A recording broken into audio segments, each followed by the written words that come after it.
Hey guys, welcome back. So in this video I'm going to show you how to upload STL file in Bambu Studio.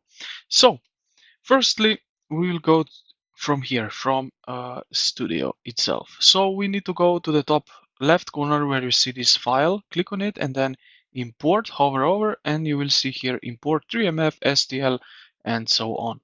So press on that. Now from this system here you will select STL file and just click open it. Okay, let's say like that, and voila, it's right over here.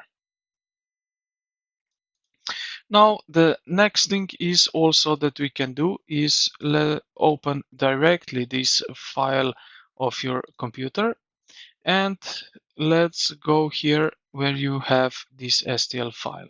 All right, now what we are going to do is just simply search for STL file, drag and drop right into the studio, and that's basically it. So this is how you can uh, upload STL file to Bambu Studio. I hope this video helped you out.